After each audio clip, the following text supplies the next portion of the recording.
Trinisha Cottrell, and welcome to First Love Yourself, where love, life, and Christ combine. I am so grateful to have you here on this journey of self-discovery and empowerment with me. In today's video, we are going to talk about what type of example do you want to set. But before we get started, if you're new here, go ahead and give me a thumbs up and subscribe to the channel so you never miss out on more uplifting and empowering content like this. So get comfortable because we are about to get into it. Let's go. I had to go back to the old intro because it just flows, and maybe I'll switch it back and forth, but we'll see what happens. Okay. I appreciate you guys rocking with me, and what made me think of what type of example you want to set is because Sunday at church, the pastor was preaching and he was talking about Exodus and Moses and all this other stuff. And he said, moving along with God's plan. And he started talking about the type of change that we want to see and how we want to represent ourselves in this life. And it had me thinking, am I living right? Like, am I doing the things that I really need to do to really be on God's good side? Because sometimes life be happening, and I just want to make sure I make the best decisions. And for you, I hope that you're making the best decisions for your life. We're not ever going to be perfect, but we should be striving towards being better versions of ourselves. Not what Susie's doing, not what Ben's doing, but what you want to do for yourself, what you can do to really make a difference in this world. And it's not going to look like everybody else's difference. Like you thinking you got to have billions of dollars to go change people's lives, but you can volunteer at a community event. You can go help out with serving food. You can do something for your niece and nephew that don't have a dad or a mom, or is missing something in their life and they just need a little bit of extra guidance. Like, you could be that person that really helps change things. And as I was, and it's so funny that it hit me like that because I was reading Titus 3 this morning, and it starts talking about how, sorry, I'm talking like that. I just put the liners back in, and I try to wear them as much as possible because I'm trying to make sure the situation is good to go. And so, as I was reading Titus, it started talking about how men should be, how women should be. It said that, these women who are older, they should be not doing certain things in their life. They should be setting good examples. They should be showing young women how to be like good stewards of the house that they're a part of, or that they're the woman of, or whatever. And just making sure that they're good to their kids and they're kind and they have all of these characteristic traits that are showing that they are a loving, genuine, good person, a good woman. And for men, it said the same thing, like walking in maturity, being strong, being leaders, all of the things that this elder, this wise older guy is supposed to teach these men how to be. And it really made me think about checking myself. Like, I know most people would be like, oh no, they got to do this. But listen, I'm really one of those people that likes to take a lot of accountability. If there's something that I could do to change, to be a better person, I'm all about that. Sometimes I'll be a little too about it, but I really be striving to be a better version of myself. And so for you, I want you to ask yourself a question. What is it that you can do that really would change things for this world? What can you change today? Like, you don't have to be a whole different person tomorrow, but what is one small thing that you could do in your life that would change you to be a better person? Could it be like being a little more calm, maybe not having an attitude? Could it be like just dressing different so that you feel more motivated? I know for me, whenever I put on an outfit and I feel comfortable, I feel confident, it makes me more happy. I start to be all extra joyous. People like, what's going on with you? It's just the outfit. Like the whole, when you get the haircut or you get your hair done and you just be feeling good. Like, that's how it feels when you walk out into the best version of yourself. When you really are everything that God intended for you to be, you just start to walk a little different. You start to talk a little different. You start to seem a little more like Jesus when you start to act a little more like Jesus. And you won't even be trying to do it. Sometimes I'll be in the grocery store and people be like, are you a Christian? I'm like, how do you know? I don't even have my cross on. But it's because you're bearing the fruits of the Spirit. When you really try to be a better person, people know, people can tell when you're really faking it, when you're really about that God life and when you're not about that God life, when you really truly are aspiring to be a better person, and when you just settling for breadcrumbs, the least of the best. And I want to be the person that tells you that you deserve more than breadcrumbs. You really do.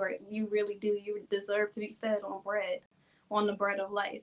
You deserve to be full, to be filled up, not just sipping a little drop out of a fountain when you know you're thirsty. Like, you could drink from a well that you'll never thirst from. You could eat from the bread of life that will keep you full forever. But you have to be wanting to go after those things. It's not something that is going to be forced upon you. It's something that you really got to choose to do. So when you're asking yourself how I can be a better person, really think about what that looks like for you. Not what somebody else says it should look like, or what it looks like for somebody else in their life, but what does that really look like in your life? How are you showing up today? How are you showing up for the people who care about you, for the people that you love, the people that matter in your life? Are you a good boyfriend, girlfriend, wife, husband, sister, aunt, whatever you are to those people? Are you good to the people who love you? Are you loving? Are you kind? Are you self I don't want to say self-serving. I was trying to say, are you long suffering? And long suffering can look like sacrifice. It could look like you being willing to be selfless in some areas of your life because you really truly care about other people. Are you willing to do that? I know for me, whew, I struggle from one extreme to the other, and that's just me being transparent. Sometimes I'm all in, I'm all like, oh, I gotta do all these things because I just want to help everybody else. And then sometimes I'm like, ain't nobody checking for me. And when I say that, I don't mean no one cares about me. I mean that, I just mean that it keeps me level headed and humble because I realize I'm a person like everybody else. It's because I realize that just like God said, my life is important, your life is important as well. Just like you think that it can only happen for this type of person, it can happen for you as well. And I know I'm rambling a lot in this video. I did a lot of extra things that God probably told me calm down from. Sometimes He just gotta slow me down in life because I'd be so ready to go to the next level. I'd be so ready for all the things in my life. I'm like, I just want to be at level 10 right now. And God's like, hold on, slow your roll. I need you to go through this process first. I need you to prepare. I need you to be in the wilderness. I need to mold you. I need to shape you. I need to build you up from the ground. And I can't build you from the top down. When you're building the foundation of a house, you build it from the bottom to the top. And nothing without a strong foundation will ever withstand. So God is using every single moment of our life when we're trying to speed through life and hurry up and get married, hurry up and have kids, hurry up and meet this person, hurry up and be the CEO of this company, hurry up and allow our business to expand. God's like, no, I need you to take a moment. I need you to slow down. God has a lot of things He has to get out of you. And I'm so happy that God does His best work in the dark because there's a lot of things that God needed to get up off of me that I'm glad that He did when nobody was looking and I didn't have to fall in front of everybody. I mean, if I did, it would be a good example for the kingdom. Like, listen, pride comes before the fall. It would have been a good example because He would have said the first will be last and the last shall be first. You think you're first right now, but messing with God, if you really about that God life, He will make you last if you get beside yourself. This is where humility comes in. Making sure that we're always humble and always willing to be a good example by saying we're grateful for something instead of being like, oh, gimme, gimme, gimme, it's mine, will allow God to see that you are genuinely, your heart is in the right place to receive everything that He has for you. And when you're ready to change things, God can use you as an example because He knows that your faith didn't waver. You might have had some Thomas moments where you were like, God, is it really you? Like, are you really trying to do this? But the more you read the word, the more that you spend time with God, the more that you seek after Him, the more that your faith is tested and you go through the storms and the trials and the tribulations, the more that things seem to not work out the way that you want. You notice that all things are working together for the good of those that love the Lord and are called according to His purpose. I was struggling last week, well, little over the weekend. I really had a moment where I don't know if anybody else will ever admit this, but sometimes I'll be in church and me and God be beefing. Like, I'll be like, God, why you make me wait this long for this thing? God, why didn't you give me this thing when I really wanted it? God, I'm trying to be a good person and I'm doing the right things. Why is it that I can't have this thing right now? And I know that God knows better than what I know for myself. But sometimes I really be feeling like, God, really? Why are you holding this thing away from me? And I know deep down that it's for my benefit. But the adversary just likes to throw in your face the things that you don't have yet, to make you forget about all the things that God already did for you, to make you forget about all the things that God has already brought you through and continues to bring you through, the things seen and unseen. We thinking that we out here protecting ourselves, and the whole time God is protecting us. I was this close to an accident over the weekend, and God literally spared my life. He graced me. His grace was sufficient. It's always sufficient. And I was in my feelings hard this weekend, and God still protected me. That's how good God's love is. And that is not to say, I have to say this, that just because something bad happens to somebody else, that grace is not on their life. That could just be a moment, their time. It could be anything that could have happened in that moment. That does not mean they're a bad person. Sometimes things happen to good people, and it doesn't mean that they're a bad person. It just means that something happened to a person. So as you're going through your life, don't be like me with my Thomas moment that I had over the weekend. I was really beefing with God hard. The pastor was preaching a good sermon, and I heard the words that he was saying, and I was just like, God, like I really be in my feelings with God, and I'll be honest about it, 100%. I'd be like for a moment there, I held on, and I was like, no, I'm good. And God's like, no, what's going on? Like, I already know. I just need you to tell me so I can help you fix it. God can't help you if you're hiding it and trying to pretend like you're good and you got everything under control. And when you have an idea of what you want for your life, and God doesn't deliver the thing that you wanted because he knows what's better for you, then you really have to think of, do I want this for my benefit or the kingdom benefit? That's the thing that checks me every time. Every time I get beside myself and I be feeling like, God, why you won't let me have this thing right now? I'm like, I only want it for myself because selfishly it would make me feel better, because I would feel like I succeeded if I got this thing. Not because it would make the kingdom look good. Not because it would make God look good. Not because this is what God wants for my life.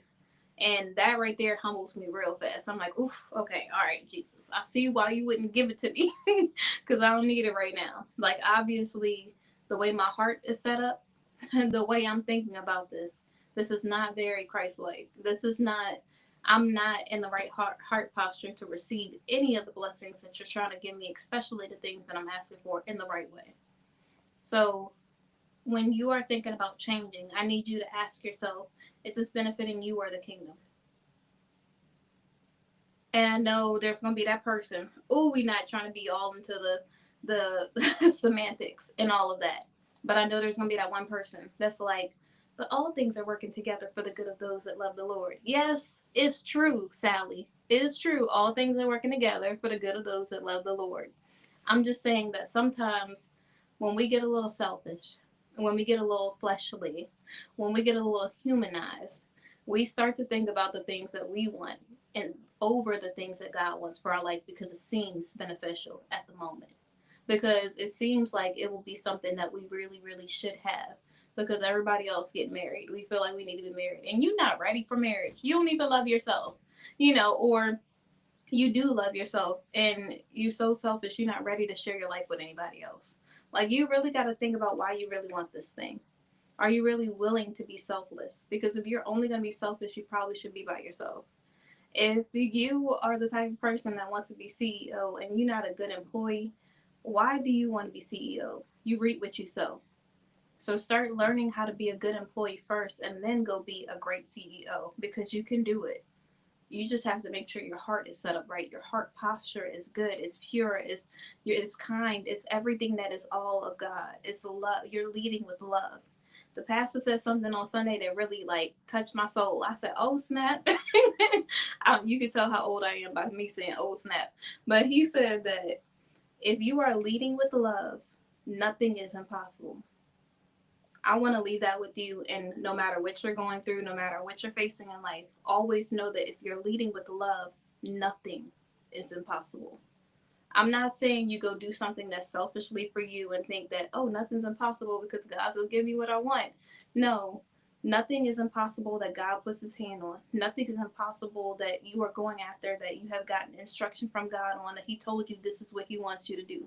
Nothing, even if it looks like it's the 11th hour and it's not going to work out, nothing is impossible with God. All things are possible with God. That is what I mean by that. So when you feel doubtful, when you feel like nothing is working out the way that you want, always remember that God is in control and his strength is made perfect in your weakness. There is nothing that you're going through that God is not with you, going through it with you. God is right there with you, like the person walking on the water, and he's like, if it's really you, tell me to come to you, Jesus. And Jesus is like, come to me. And then he starts to sink because he starts to have doubt. But if you keep your eye focused on God, no matter what you're going through, if you stay focused on Jesus, if you keep on telling him what's really going on in your life, he will help you in every single situation, no matter what it is, no matter how far you came, no matter how dirty you feel like you are, no matter what you did last night, 3 seconds ago, it don't matter. Come to God truthfully. God, this is what I did. I messed up. And turn from the sin, turn from the things that you're doing. Don't just say I messed up and I'm gonna do the same thing in a couple minutes. Be like, God, I messed up. Like, for real, I'm struggling with this thing. I really want it bad. Like, I really want to do all these things the wrong way. I really want to go and live this type of life because this is all I know. I really want to be out in these streets. But God's like, but you're better than that. You deserve better than that. You can do better than that.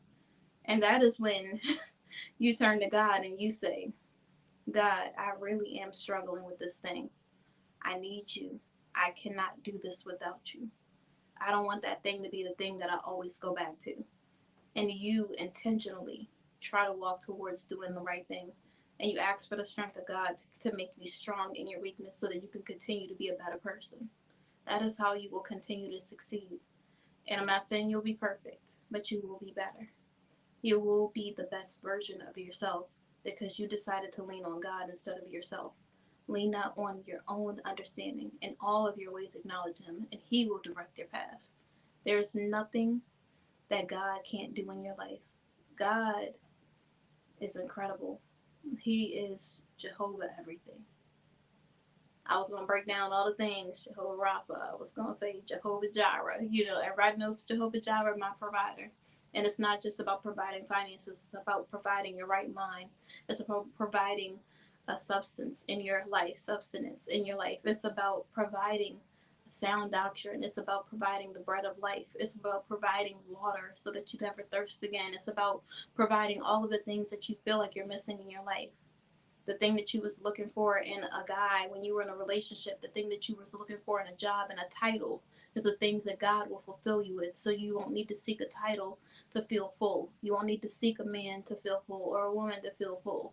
You will only need to seek God and he will provide all of your needs. God got you. Sometimes we just forget that he really got our back. The only thing he requires of us is to just stay focused on him. Love your neighbor as you love yourself. Love yourself, but don't be selfish. Find a healthy balance and be the best version of yourself because you can do all things through Christ who strengthens you. You can do anything you put your mind to. Just believe in yourself. You got this. God got you, and you got this. Remember to love yourself.